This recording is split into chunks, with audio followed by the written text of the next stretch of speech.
నోరు మంచిదైతే ఊరు మంచిదవుతుందని పెద్దలు సామాన్యంగా చెప్పలేరు.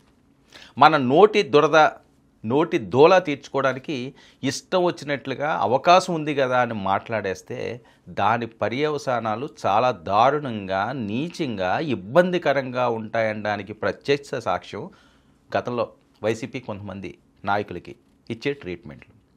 వల్లభనేని వంశీ అవనేయండి, నందిగాం సురేష్ లాంటి వాళ్ళు అవనేయండి, ఇప్పుడు జోగి రమేష్ కోసం వేరే చెప్పాల్సిన అవసరం లేదు. ఆయన ఎంత రెచ్చిపోయారో, ఎంత దారుణంగా మాట్లాడేవారో పవన్ కళ్యాణ్ గారిని అవనేయండి, చంద్రబాబు నాయుడు గారు, వాళ్ళ వయసుకు కూడా విలువనివ్వలేదు. డైరెక్ట్గా చంద్రబాబు నాయుడు గారి ఇంటికే ఈయన దండయాత్రకి వెళ్ళాడు. ఎవడొస్తే నడికిదాం, పొడుగుతాం, అది అని. సో అధికారం ఉంది కదా అని చెప్పి మనం ఇష్టం వచ్చినట్లుగా రెచ్చిపోతే, అధికారం కానీ కాస్త తలకిందులైతే ఈరోజు పరిస్థితి ఏంటి? లబోదిబోమనాల్సింది దుస్థితి. సరే, ఎవరైనా కక్ష సాధింపులు చేయకూడదు. నిజంగా తప్పు చేస్తే ఎవడడ్డొచ్చినా సరే శిక్ష పడే తీరాలి. ఇక మాజీ మంత్రి వైసీపీ నేత జోగి రమేష్పై కొత్త ఉచ్చు. తంబళ్లపల్లె నుంచి ఇబ్రహీంపట్నం వరకు కల్తీ మద్యం కేసు ఏపీలో రాజకీయ బాంబులా పేలుతుంది. ప్రతిరోజు ఒక కొత్త పేరు, ఒక కొత్త మలుపు కూడా బయటపడుతున్నాయి. అయితే టీడీపీ నేతల్లో తంబళ్లపల్లిలో పట్టుపడ్డ డంపుతో ముడిపడి ఆరోపణలు ఎదుర్కొంటుండగానే ప్రధాన నిందితుడు జనార్దన్ రావు విదేశాల నుంచి వీడియో విడుదల. దెబ్బకు రాజకీయ చిత్రపటం పూర్తిగా తారుమారు. జోగి రమేష్ ప్రోత్సాహంతోనే కల్తీ మద్యం తయారీ అని జనార్దన్ రావు రికార్డులో చెప్పడంతో కథనం ఒక్కసారిగా మాజీ మంత్రి జోగి వైపు తిరిగిందండి. జోగి పరిస్థితి ఏంటంటే ఇప్పుడు కక్కలేక మింగలేక ఉన్నాడు. జైల్లో ఎవ్వరు ఉండాలని ఎవరు కోరుకోకూడదని, మన శత్రువు కూడా జైల్లో ఉండాలి, తిండి తినాలి, ఆ బ్రతుకు బతకాలి అని ఎవరు అనుకోకూడదు. కానీ ఆత్మవిమర్శ అంటూ ఒకటి చేసుకోవాల్సిన అవసరం ఉంది తప్పు చేసిన వాళ్ళు. ఈరోజు మనకు అవకాశం ఉంది కదా అని చెలరేగిపోయి విచ్చలవిడితనంతో నోరుంది కదా అని చెప్పి ఎవరి మీద పడితే వాళ్ళతో పడిపోయి అనవసరంగా అధికారాన్ని అడ్డపెట్టుకుని అవినీతి తిమింగలాల్లాగా తయారైతే ఏదో ఒక రోజు పాపం పడుతుంది. సరే, ఇది నిజం కాకపోతే పర్వాలేదు, కడిగిన ముచ్చుల్లో వస్తే. తప్పు చేశారనుకోండి, ఇప్పుడు ఒకరు జైలుకి వెళ్ళారంటే ఆ కుటుంబ సభ్యులు ఎంత ఇబ్బంది పడతారంటే తలెత్తుకుని తిరగలేరు. ఫస్ట్ ఆఫ్ ఆల్ రైటా రాంగా అన్నది తర్వాత విషయం. నిజంగా తప్పు కానీ నిరూపణ అయిందనుకోండి, ఆ ఫ్యామిలీల పరిస్థితి ఏంటి? వీడికి భలేగా అయిందంటారు మనకు నచ్చిన వాళ్ళందరూ. అది విపరీతంగా ట్రోల్ చేస్తారు. ఇంకా డైరెక్ట్గానే ముఖం మీదే మాట్లాడేసి పరిస్థితుంటుంది. ఇంకా ఆయన భార్య అవనియండి, పిల్లలు అవనియండి, వాళ్ళందరూ కూడా ఎంత పెయిన్ అనుభవించాలి. మొత్తం బంధువర్గాల్లో అప్పటి వరకు కూడా హీరోలో ఉన్నవాడు ఒక్కసారిగా జీరో అయిపోతాడు, మానసికంగా కృంగిపోతారు. వల్లభనేని వంశీ ఫోటోలు చూస్తే అసలు ఏ రకంగా అనిపించింది? అలా ఉండేవాడు ఆయన వల్లభనేని వంశీ ఒకప్పుడు.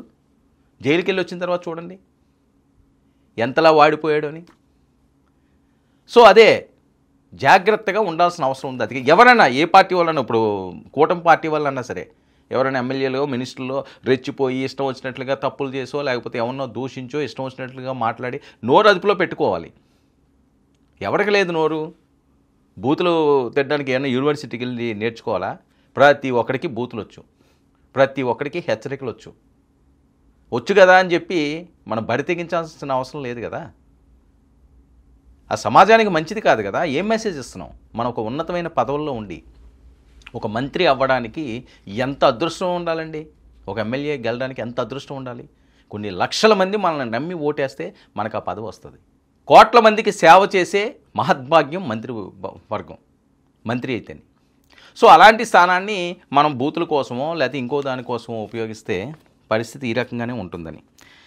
ఇక తంబలపల్లిలో డంపు బహిర్గతమైన మరుసటి రోజు నుంచి జోగి రమేష్ సంఘటనలు కేంద్రంలో కనిపించడం దర్యాప్తు యంత్రాంగానికి తొలి క్లూ. ఇదే పోలీసులు ఆయన పాత్రను ఫోకస్ చేయడానికి కారణం. కూటమి పార్టీలోకి జోగిని వద్దన్న ప్రతి చోట ఆయనపై అనుమానాలు మరింత గాఢం. ఇక టీడీపీ జనసేన వేదికల్లో ఎవరూ ఆయనతో కనిపించరాదు అని కూటమి నాయకులే కండిషన్ పెట్టిన పరిస్థితి. అంటే తనని వెలేసినట్టు, దూరం పెట్టేస్తున్నట్టు. ఎంత మానసిక క్షోభ ఉంటుంది? తనకు డోర్స్ క్లోజ్ సిగ్నల్ని అర్థం చేసుకున్న జోగి తిరిగి వైసీపీ వైపు చేరడానికి లాయల్టీ ప్రూఫ్ అవసరమని భావించినట్లు ఆధారాలు దొరకపుచ్చుకున్న దర్యాప్తు బృందం. ఇక ప్రాథమిక విచారణలో కల్తీ మద్యం బిజినెస్లో జోగి రమేష్ మాత్రం ఆయన సోదరుడు కీలకంగా పనిచేశాడని డేటా బయటకు వచ్చింది. ప్రధాన నిందితుడు జనార్దన్ రావు నుంచి వివిధ ఖాతాల ద్వారా వచ్చిన 70 లక్షలు జోగి వరకు వెళ్ళినట్టు ప్రత్యేక దర్యాప్తు బృందం గుర్తించడం రాజకీయాల్లో షాక్ వేవ్. ఇక ఇబ్రహీంపట్నం డంపును స్వయంగా సాక్షి మీడియాతో కలిసి బయటపెట్టిన జోగి ఇప్పుడు అదే కేసులో నిందితుడిగా నిలవడం కేసుకు డబుల్ ఐరనీ. ఇక కేసు వేగం పెరగడంతో జోగి రమేష్ ఆయన సోదరుడు రామును ఎక్సైజ్ శాఖ 3 రోజుల కస్టడీకి తీసుకుని విచారించడం దర్యాప్తు దిశను మరింత సీరియస్గా మార్చింది. ఇక జనార్దన్ రావు, జగన్మోహన్ రావు సోదరులకు జోగి సోదరులు సహాయం లభించిందన్న ఆధారాలు ఉన్నాయని ఈ కేసు రాజకీయ హీట్ను మరింత పెంచుతున్నాయి. మొత్తం వ్యవహారం చూస్తుంటే ఇది కేవలం నకిలీ మద్యం కేసు మాత్రమే కాదు, పవర్, డబ్బు, రాజకీయ ఆశ్రయాల మధ్య నడిచిన అండర్ గ్రౌండ్ నెట్వర్కులను భయపెడుతున్న హై వోల్టేజీ థ్రిల్లర్. అసలు విచారణలో ఇంకెన్ని భయపడతాయన్నది తాజాగా బర్నింగ్ టాపిక్. జోగి రమేష్ నేను ముందుగా ప్రస్తావించినట్లుగా ఆయన చాలా ప్రయత్నం చేశాడు. అరెస్ట్ చేస్తారని ఆయనకైతే సిగ్నల్ అందిని, అరెస్ట్ అయిపోతానని ఆయనకి తెలుసు. అయినప్పటికీ కూడా దేవుడి గుడికి వెళ్ళి ఇదిగో నేను దీపాలు ఆడుతున్నాను, నేను హారతి ఆడుతున్నాను, నేను ఏ తప్పు చేయలేదు, నా పిల్లల మీద సాక్షి ఎన్నో ఎన్నో ఎన్నో విధాలుగా ఆయన పాపం ఆవేదన వ్యక్తం చేశాడు, ఎన్నో పూజలు చేశాడు, ఎన్నో ప్రమాణాలు చేశాడు. అయినా సరే అవేవి కూడా ప్రమాణాలు ఇవన్నీ కూడా నిలబడవు కదా. నువ్వు తప్పు చేసావా, రైట్ చేసావా, నీ దగ్గర ఉన్న సాక్ష్యాలు ఏంటి, మొత్తం సాక్ష్యాలన్నీ కూడా ఉన్నాయని చెప్తున్నారు. మనీ ట్రాన్సాక్షన్లు కూడా ఎక్కడెక్కడ ఏ రకంగా వచ్చినాయని చెప్తున్నారు. వీళ్ళే నాచా చేయించారని చెప్పి ఒక వీడియో బయటకు వచ్చిన పరిస్థితి. మరి ఇలాంటి పరిస్థితుల్లో జోగి రమేష్కు బెయిల్ వస్తుంది అనుకున్న టైంలో ఆయన మళ్ళీ విచారణకి తీసుకువెళ్ళారు. సో కొత్త ఉచ్చు ఆయనకి బిగుసుకుంది. ఇప్పుడు ఎవరన్నా సానుభూతి చూపిస్తున్నారా? సరే వైఎస్ఆర్సీపీ వాళ్ళు ఉండే అయ్యో మన జోగిరా ఇలాగ అయ్యిందిరా అని వాళ్ళు చూపించుండొచ్చు. కానీ బయట వాళ్ళు ఎవరు కూడా గతంలో ఈయన మాట్లాడిన మాటలకి ఎవరు కూడా సానుభూతి చూపించరు. తెలుగుదేశం పార్టీ శ్రేణులకి జోగి పేరెత్తితేనే కాలిపోతుంటుంది. ఎందుకంటే అంత దారుణంగా మాట్లాడేవాడు. లోకేష్ గారిని అతి నీచంగా చిత్రీకరించి, పవన్ కళ్యాణ్ గారిని అతి దారుణంగా మాట్లాడి, చంద్రబాబు నాయుడు గారి మీద కూడా ఇష్టం వచ్చినట్లుగా పేలి, అది మంచి పరిస్థితి కాదు కదా, మంచి పద్ధతి కాదు కదా. మన స్థాయిని దిగజార్చుకోవడం అంటాను నేను. అనవసరమైన మాటలు, తప్పుడు మాటలు, తప్పుడు ఆలోచనలు చేస్తే మన స్థాయిని మనం తగ్గించుకున్నట్టు. నువ్వు మంచి చేయకపోయినా పర్లేదు ఎవరికి. ఇలా చండాలమైన మాటలు మాట్లాడి అతి దుర్మార్గంగా, అతి నీచంగా ఏ రాజకీయ పార్టీ నాయకుడు కూడా చేయకూడదు. కానీ అదొక ప్యాషన్ అయిపోయింది ఈరోజు. ఎంత బాగా తిడితే అంత మంచిది, ఎంత తప్పుడు పనులు చేస్తే అంత బాగా ఎదుగుతాము. ఈ ధోరణి నుంచి బయటికి రావాలి. ఆంధ్రప్రదేశ్లో చాలా అంశాలు ఉన్నాయి. రాష్ట్ర అభివృద్ధి వైపు అడుగులు వేయండి. వైఎస్ఆర్సీపీ వాళ్ళు కూడా సూచనలు సలహాలు ఇవ్వండి. ఒక మంచి రాష్ట్రానికి పునాది వేయండి. మీరు అనుకున్న కళను సాకారం చేసుకోండి. ప్రజల మన్ననలు పొందండి. ఓట్లు వేయించుకోండి. మళ్ళీ గెలండి. ఎవరు దానికి ఎవరు వ్యతిరేకం కాదు.